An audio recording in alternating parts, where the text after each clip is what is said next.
আচ্ছা, নীলমাধবের অত্যন্ত সহজে বলছি। ত্রেতা যুগে ভগবান পূর্ণব্রহ্ম সনাতন শ্রীরামচন্দ্র, সুগ্রীব আর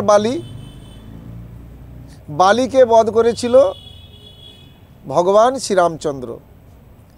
তখন বালির পুত্র অঙ্গদ ভগবান শ্রীরামচন্দ্রকে বললেন, আপনি আমার বাবাকে অন্যায়ভাবে পেছন থেকে তীর বিদ্ধ করে হত্যা করেছেন। আমি এর প্রতিশোধরূপ আপনাকে এইভাবেই, আমার বাবাকে যেভাবে হত্যা করেছেন আপনাকে সেইভাবেই আমি হত্যা করতে চাই, বধ করতে চাই। পূর্ণব্রহ্ম সনাতন শ্রীরামচন্দ্র তখন বললেন, এটা তো ত্রেতা যুগ, এই যুগে হবে না, দাপর যুগে আমি ভগবান শ্রীকৃষ্ণচন্দ্র রূপে প্রকটিত হব। সেই যুগে তুমি ব্যাধ হয়ে জন্মগ্রহণ করবে, আর ব্যাধ হয়ে জন্মগ্রহণ করে তুমি আমাকে তীরবিদ্ধ করে আমাকে হত্যা করবে, তোমার বাবার প্রতিশোধ নেবে। ত্রেতা যুগ গেল, দাপর যুগে স্বয়ং ভগবান শ্রীকৃষ্ণচন্দ্র রূপে প্রকটিত হলেন। আর সে বালির পুত্র অঙ্গদ ব্যাধ হয়ে জন্মগ্রহণ করে। ব্যাধের কাজ কি? তীরধনুক নিয়ে পশু পাখি বধ করা, তাই না? তখন ভগবান শ্রীকৃষ্ণচন্দ্র কত বৎসর লীলা করছিলেন এই পৃথিবীতে?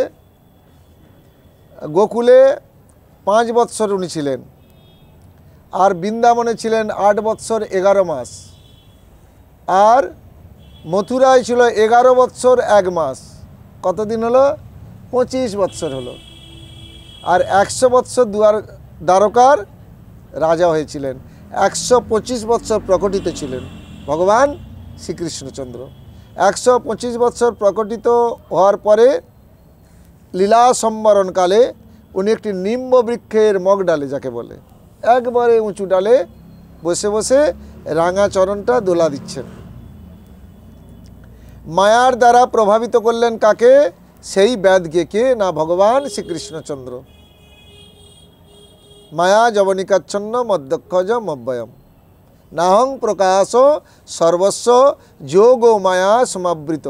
তিনি যে রাঙা চরণটি দোলা দিচ্ছেন সেটি কিন্তু ব্যাধকে বুঝতে দিল না। ব্যাধ ভাবলো যে একটি সুন্দর পক্ষী মনে করে তার তীর দ্বারা সেই শ্রীচরণে বিদ্ধ করলেন, আর ভগবান শ্রীকৃষ্ণচন্দ্র মাটির মধ্যে লুটিয়ে পড়লেন।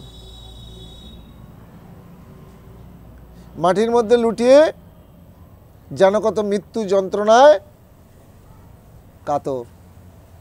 তখন ব্যাধ খুব কান্না করলেন, প্রভু, যে চরণে সচন্দন তুলসী দিতে ভক্তের কর কেঁপে উঠে, যে চরণ পাওয়ার জন্য বিশ্ববন্দিত ব্রহ্মাদি দেবতাগণ না পায়, কত যোগীমুনি ঋষি এই জগতের সমস্ত সুখ স্বাচ্ছন্দ্য বিসর্জন দিয়ে যে চরণ পাওয়ার জন্য লালায়িত আকাঙ্ক্ষিত সাধ্য সাধনা করে, আর সেই চরণে আমি তীরবিদ্ধ করলাম।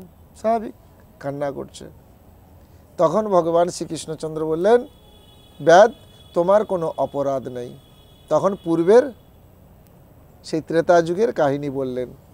তখন ব্যাধ বললেন, প্রভু, তাহলে আমাকে এই বর দিন, আপনার যেন সেবা অধিকার আমি পাই। আপনি আমাকে সেবা অধিকার দেবেন, আমার সেবা স্বীকার করুন, তাহলে আমার দুঃখ সব দূরে যাবে। আপনি কৃপা করে বলুন, আমি আপনার সেবা অধিকার পাব। আহা, কি কান্না করছে ব্যাধ, আমি তোমার সেবা করতে চাই, আপনি আমার সেবা অঙ্গীকার করুন, আমার এই বাসনা। তখন ভগবান শ্রীকৃষ্ণচন্দ্র বললেন,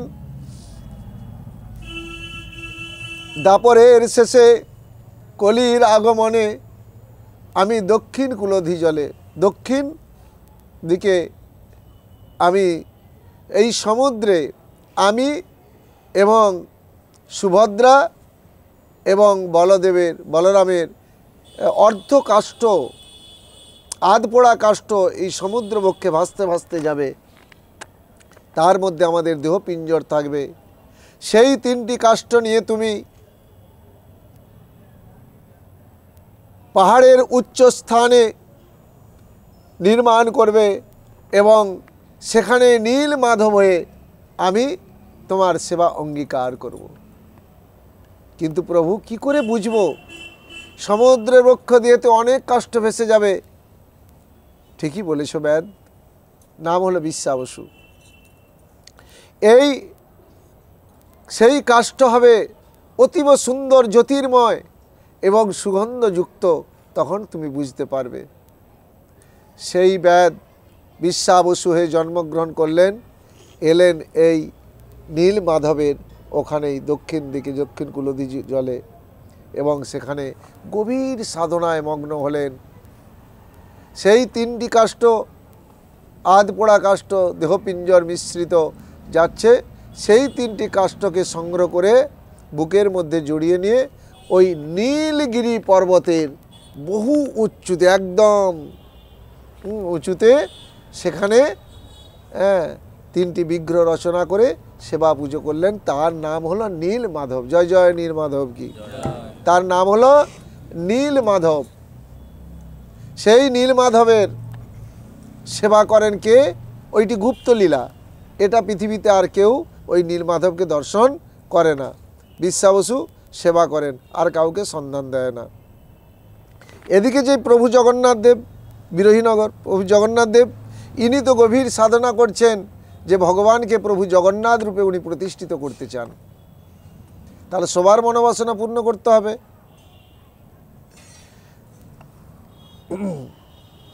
তখন এই ইন্দ্রদুম্ন রাজাকে স্বপ্নে আদেশ করলেন, শোনো ইন্দ্রদুম্ন রাজা, আমি বিশ্বাবসুর কাছে নীলগিরি পর্বতের উচ্চ শিখরে আমি নীল মাধব হয়ে সেবা গ্রহণ করছি।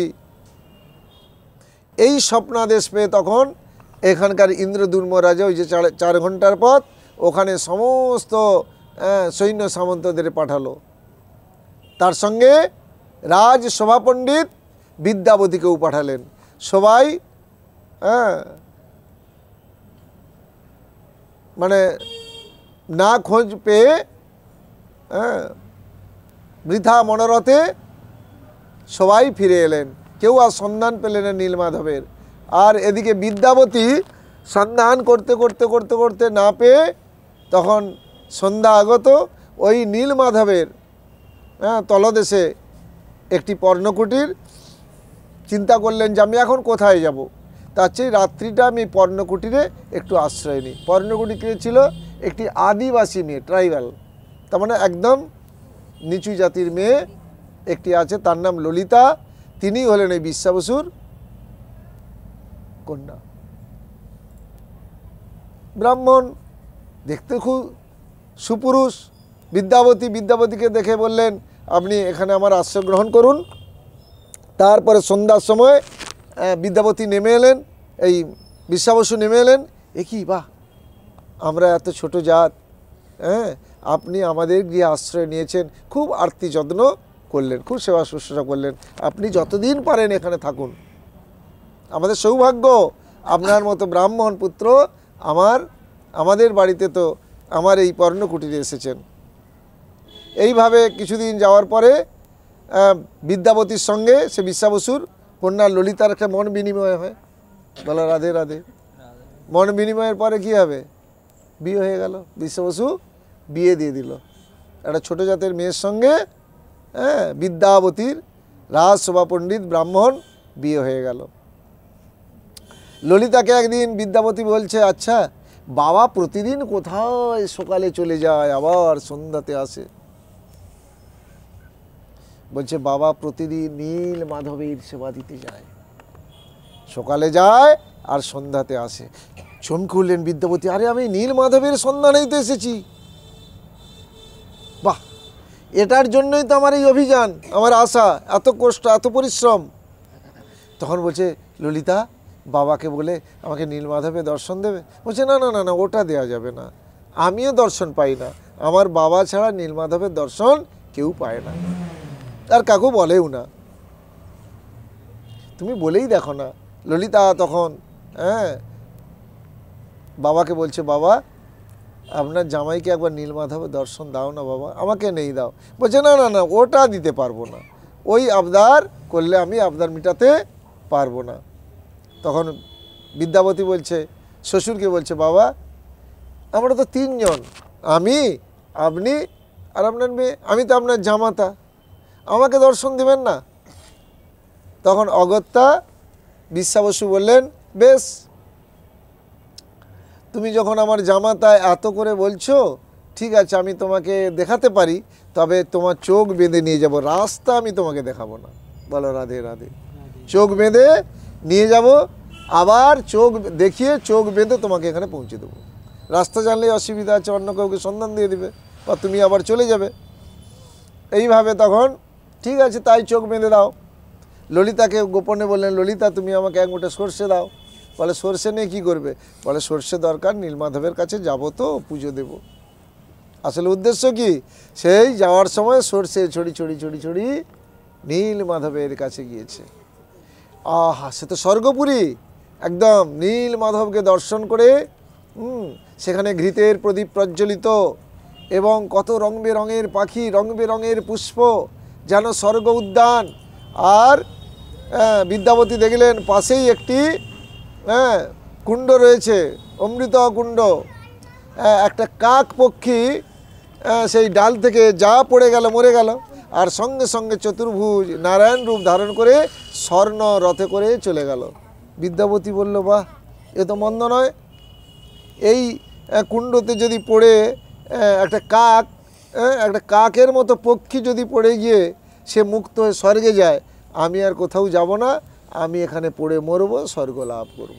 দৈববাণী হলেন, বিদ্যাবতী তুমি এই জন্য এখানে আসো না মুক্তি পাওয়ার জন্য, তুমি নীলমাধবের সন্ধান নিয়ে ইন্দ্রদ্যুম্ন রাজার কাছে যাওয়ার জন্য তোমার এই অভিযান। মরার হলো না। তখন আবার চোখ বেঁধে দিল, সেখান থেকে নামিয়ে দিল। আর থাকে, সে তো সন্ধান পেয়ে গেছে। তখন ললিতাকে বলছে, ললিতা আমি তো তোমাকে বিয়ে করেছি না, অতএব শ্বশুর ঘরে থাকাটাই তো, স্বামীর ঘরে থাকাটাই তো বেটার নাকি?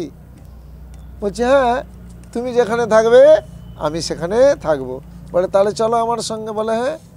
আর বাবাই বা আপত্তি করবে কেন, জামাইয়ের সাথে মেয়ে থাকবে। বলে চলে গেলেন। কোথায় এলেন? একদম এখান থেকে এখানে এলেন। এসে তখন ইন্দ্রদ্যুম্ন রাজাকে বিদ্যাবতী বললেন যে আমি নীলমাধবের সন্ধান পেয়েছি।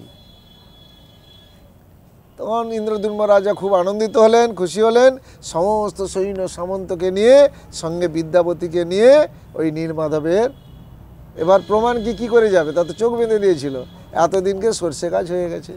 বলে রাধে রাধে। সেই সর্ষে গাছকে দেখে দেখে দেখে দেখে সেই সেখানে নীলমাধবের উচ্চ শিখর, নীলগিরি পর্বতের একবারে উচ্চ শিখরে সেখানে পৌঁছে গেলেন। কিন্তু তার সেই রাত্রেই বিশ্বা বসুকে স্বপ্নে আদেশ করলেন, বিশ্বা বসু আমি তোমার মনোবাসনা পূর্ণ করেছি, আমি তোমার সেবা গ্রহণ করেছি, আমি এবার ইন্দ্রদ্যুম্ন রাজার সেবা গ্রহণ করব। আমি এখান থেকে অপ্রকটিত হলাম। অপ্রকটিত হয়ে গেলেন। ইন্দ্রদ্যুম্ন রাজা গিয়ে দেখলেন আর নীলমাধব নেই। ইন্দ্রদ্যুম্ন রাজা আবার ওখানে মূর্ছিত হয়ে পড়লেন। হ্যাঁ, উৎকণ্ঠা আকুলতায় ব্যাকুলতায় অনেক কান্না করলেন যে প্রভু আমি এত অপরাধী যে আমি আসার সঙ্গে সঙ্গে আপনি অপ্রকটিত হলেন, আমি আপনার দর্শন পেলাম না। খুব কান্না করলেন। সেই রাত্রিতে ইন্দ্রদ্যুম্ন রাজা স্বপ্নে আদেশ করলেন, ইন্দ্রদ্যুম্ন রাজা আমি তোমার কাছে এবার সেবা অঙ্গীকার করব। আমি কাষ্ঠ দারু ব্রহ্ম হয়ে, দারু মানে কি? বৃক্ষ, কাষ্ঠ, আর ব্রহ্ম মানে ভগবান। আমি দারু ব্রহ্ম হয়ে ওই সমুদ্রের কূলে ঘাটে আমি ভাসতে থাকব। তুমি প্রভাতে শঙ্করধ্বনিপূর্বক নাম সংকীর্তন যোগে আমাকে ওখান থেকে উদ্ধার করে তুমি প্রভু জগন্নাথ দেব, বলদেব, সুভদ্রা এই তিনটি মূর্তি নির্মাণ করবে। স্বপ্নাদেশ পেয়ে প্রভাতেই চলে গেলেন, ওই যেখানে আমরা স্নান করবো ওখানে চলে গেলেন। গিয়ে দেখলেন সত্যি সুন্দর সেই কাষ্ঠ ভাসছে। তো একটা কাষ্ঠকে আর কি তুলতে কি অসুবিধা? সবাই মিলে চেষ্টা করলো, কাষ্ঠকে তুলতে পারলেন না। হাতি, সমস্ত হাতি দিয়ে তুলতে চেষ্টা করলেন, পারলেন না। ঘোড়া দিয়ে চেষ্টা করলেন, পারলেন না। সর্বশক্তি সঞ্চারিত করে সব ব্যর্থতা হলো, ব্যর্থতায় পর্যবসিত হলে। সমস্ত দক্ষতা যোগ্যতা সমস্ত কিছু ব্যর্থতায় পর্যবসিত হলেন, তুলতে পারলেন না। কান্না করতে আবার শুরু করলেন ইন্দ্রদ্যুম্ন রাজা যে আপনাকে তুলতে পারছি না, আপনি উঠছেন না। তখন আবার রাত্রিতে স্বপ্নাদেশ করলেন একমাত্র সেই ছোট যাত্রা, কে? বিশ্বাবসু। সে যদি এসে আমাকে স্পর্শ করে তবেই আমি এখান থেকে উঠবো। বলো রাধে রাধে। সেই বিশ্বাবসুকে আনা হলো নীলগিরি পর্বত থেকে। বিশ্বাবসু এসে এক প্রান্তে যেই না স্পর্শ করেছে, ব্যাস ওই কাষ্ঠ উঠে গেল। সেই কাষ্ঠ নিয়ে প্রভু জগন্নাথ দেব, বলদেব, সুভদ্রা মাতার এবার মূর্তি নির্মাণ করতে হবে। কে করবে? বিশ্বকর্মা তো করতে পারবে না, কেন বিশ্বকর্মা প্রতিজ্ঞা, মানে বিশ্বকর্মাকে না করার জন্য প্রতিজ্ঞা করে নিয়েছিল কে? সেখানে যেখানে সেই দুয়ারকানাথ দ্বারকাপুরী নির্মাণ করছিল না, তখন বলছিল তুমি আর দ্বিতীয় এই জিনিস নির্মাণ করতে পারবে না। যেমন একটা প্রবাদ আছে যে হাওড়ার পোল যে নির্মাণ করছিল তাকে নাকি খুন করা হয়েছে। কেন না? দ্বিতীয় হাওড়ার পোলও না তৈরি করতে পারে। বলো রাধে রাধে। একটা প্রবাদ, সত্যি মিথ্যা জানি না। তদ্রূপ এখানে বলেছিল যে তুমি দ্বিতীয় কোনো নির্মাণ করতে পারবে না। বহু মিস্ত্রি আসছে, কিন্তু তারা প্রত্যেকেই বাটুলি ছোঁয়াতে গেলে বাটুলি ভেঙে যাচ্ছে কাঠে। বলো রাধে রাধে। বাটুলি ভেঙে যাচ্ছে, হাতুড়ি ভেঙে যাচ্ছে। অবশেষে একজন বৃদ্ধ, মানে সে আবার মরে যাবে 1-2 দিনের মধ্যে, এরকম একটা বৃদ্ধ, একদম কুঁজে গেছে বৃদ্ধ মানুষ, প্রায় শতাধিক আয়ু, তিনি এসে ইন্দ্রদ্যুম্ন রাজাকে বললেন আমি এই বিগ্রহ রচনা করব। ইন্দ্রদ্যুম্ন রাজা বললেন, মনে মনে ভাবলেন কত হাতি গেল জল, আর এই মশাটা বলে কত জল, এই বৃদ্ধ ব্রাহ্মণ নাকি নির্মাণ করবে আমার জগন্নাথ দেব, বলদেব, সুভদ্রার মূর্তি। ওই বৃদ্ধ ব্রাহ্মণের নাম ছিল অনন্ত মহারানা। উনি কে ছিলেন? সাক্ষাৎ স্বয়ং ভগবান। উনি মূর্তি নির্মাণ করবেন। বলো রাধে রাধে। তখন বললেন আমি নির্মাণ করব, তবে কন্ডিশন আছে, মানে শর্ত আছে। কি না, আমি যেখানে নির্মাণ করব ওই দ্বারটা 1 মাস বন্ধ থাকবে, 1 মাস পরে খুলবে, একবার কিওর অ্যান্ড কমপ্লিট। বলো রাধে রাধে। কিন্তু তার আগে যদি খুলে ফেলো, যেই অবস্থা থাকবে সেই অবস্থাতেই পাবে, আর হবে না। কি গেলেন? খাদ্য খাবার জল কিছু নিয়ে ঢুকলেন না, এবং কাজ করছে, হাতুড়ি মারলে টকটক আওয়াজ হবে। 21 দিন হয়েছে, আর কোনো আওয়াজ নেই। বলে সে কি আছো? নিশ্চয়ই মারা গেছে। উৎকণ্ঠা, কিন্তু 1 মাস বলেছে, কিন্তু আমি থাকিই বা কী করে? নিশ্চয়ই বৃদ্ধ ব্রাহ্মণ। তারপরে এই বৃদ্ধ ব্রাহ্মণ নয়, অনন্তরানা। তারপরে খাদ্য খাবার জল নেই, তো গুন্ডিচা দেবী এবং ইন্দ্রদ্যুম্ন রাজা কান পেতে শুনছে, কোনো সাড়া শব্দ নেই। তখন অধৈর্য ধরে, সবই প্রভুর ইচ্ছা। তখন দ্বার উন্মোচন করে দেখলেন, ব্যাস আর সেই অনন্ত মহারানার নেই, অদৃশ্য। আর প্রভু জগন্নাথ দেব, বলদেব যে মূর্তি দেখছো অতটুকুই হয়েছে, ওই রকমভাবেই রয়েছে। বলো রাধে রাধে।